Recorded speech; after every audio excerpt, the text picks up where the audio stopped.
Сәлем, менің YouTube арнама қош келіпсіз. Мен сізге бүгін осылай керемет жұмсақ күздің нағыз пирогы шарлотканың қалай дайындалу керек екенін көрсететін боламын. Видеоны соңына дейін көріп, менімен бірге болыңыздар, қыздар.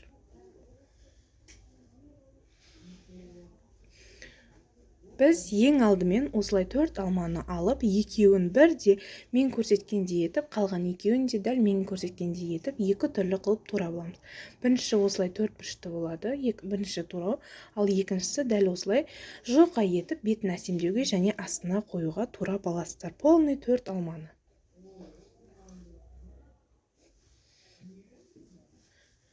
Алмамыз дайын болғаннан кейін біз енді тестаны дайындауға кірісеміз. Теста оп-оңай жасалады бізде.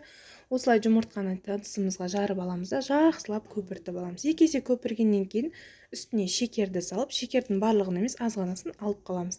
Шекерді салып, тағы да екі есе көпіргенше, шекер ерігенше миксерлеп аламыз.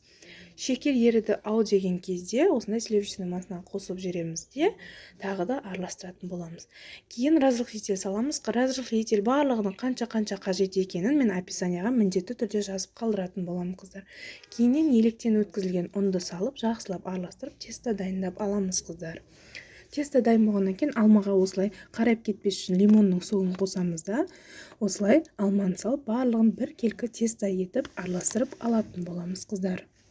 Тестамыз дайын, енді жинауға кірісетін боламыз. Ол үшін бізге менде мына жерде 24 сантиметрлік таба. Осыған полный алманы астың жағына қойып шығамыз. Жаңа қалып қойған шекерімізді салып аламыз да, үстіне қалауларыңыз бойынша корица сепсеңіздер болады. Мен аз ғана септім, сіздер даже сеппесеңіздер де болады, қыздар. Осының үстіне тестаны әдемілеп жайғастырып қоямыз. Бір келкі етіп жайып аламыз. Кішкене сілкіп ауасын шығарып жесек те болады, қыздар. Енді осының бетін әсемдеп шығамын мен. Сіздер әсемдемесеңіздер де болады, немесе дәл мен сияқты әсемдеп шықсаңыздар, өте әдемі болып, аппетитный болып тұрады, қыздар. Міне осы дайын болған тестаны 180 градуста қызған печкада 50-55 минут пісіріп аламыз. Піскен осылай деревянный шпажкамен тексерсек болады, қыздар. Жасап көріңіздер, өте дәмді шығады, қыздар. Менің арнама жазылмаған болсаңыздар, міндетті түрде жазылып қойыңыздар, өйткені өте көп жақсы рецептер болады, қыздар.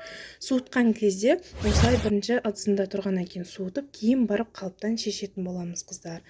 Видеоны лайк басып, комментарий жазып ұмытпаймыз.